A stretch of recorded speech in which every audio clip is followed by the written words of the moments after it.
Now, if you guys remember, a couple of days ago, a Kotaku journalist infiltrated a Discord.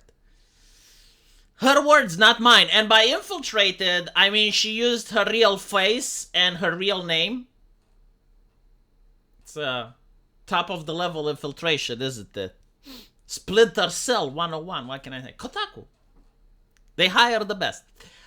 And she got banned. Now, before she got banned, she was curious. Why don't people use their real names and faces? And I wish I was there, because I would say, well, mommy and daddy taught me that when I use the internet, I should not disclose my private info, because there may be Kotaku journalists out there that could molest me. Or better yet, I would have said, because I am an illegal immigrant in the United States, and I do not want people to report me to ICE. And I know that Kotaku likes to leak a lot of stuff, so I'm very... My God, like, I would have just wished for 10 minutes. Not just 10 minutes to talk with that lady, because she was looking for someone to talk to. Oh, my God. Oh, my God, chat. If only I was there. But anyway, right, like, it was the concern. It's like, why don't people use their real names and faces? And here you have an example on LinkedIn. You have this person saying, sometimes it's all about what's not included, right? What kind of game project do you think could benefit from his unique touch? Like, basically, they're pointing out that most of the video games that Sweet Baby have worked on were massive flops. Some of them even studio-level ruination. Like, you had Forspoken.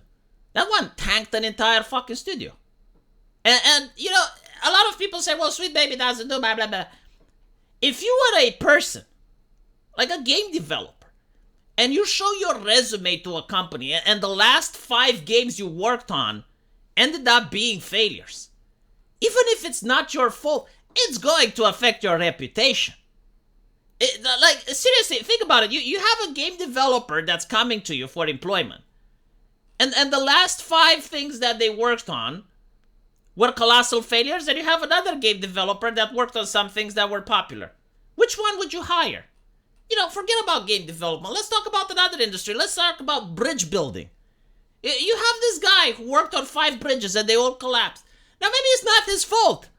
Maybe he was just the secretary or some shit. But the very fact that he was associated with the project has a stink that is very difficult to get rid of. So people would be more likely to hire someone that worked on bridges that are still standing. Again, even if it wasn't his fault, even if it was, right, it's just the way the world works. And this is what this person is saying here. They're basically saying that it is interesting how all the games that Sweet Baby have worked on ended up being flops. And you have another answer saying that I found a list of games that company worked on IMDb, and I got impressed because they were the games that didn't sell well. Maybe now I know the real cause of several layoffs. Big companies ask help for small companies, and if monetary return wasn't good, they stop their demand.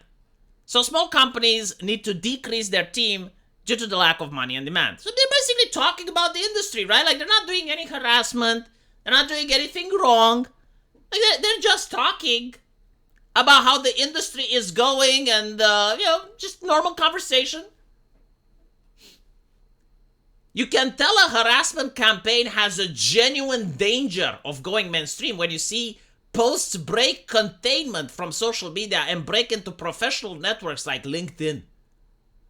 Motherfucker, I guarantee to you, people are talking about this in taverns. They're talking about this in real life. They're talking about this with their children. It's a massive talking point. Like, it's everywhere in the gaming industry. Fucking Asmongold is talking about it. Of course they're going to talk about it. But that is the problem, right? Like, the fact that people talk. They can't sleep at night. Oh my God, people talk. And here you have tying their government names and resume to this movement is probably the worst possible idea they could ever have, which circles us back to why they are so obsessed with seeing people's names, with seeing people's faces. It's because they are willing to ruin people's lives just to hold on to their grift. Because it's all a grift. All these consultant companies that are asking for money and extorting businesses, why would they do that? Like, companies already have their internal writers, they have their internal teams. Diversity used to exist before them. Don't believe me? Play some Neverwinter Nights. Play some Baldur's Gate. Play some Mass Effect.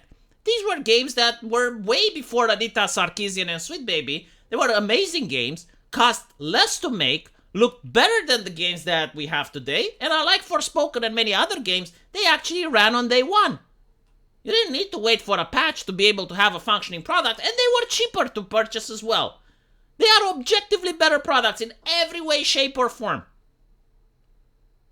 So the grifters want people to be afraid, to shut up, so that they can keep grifting.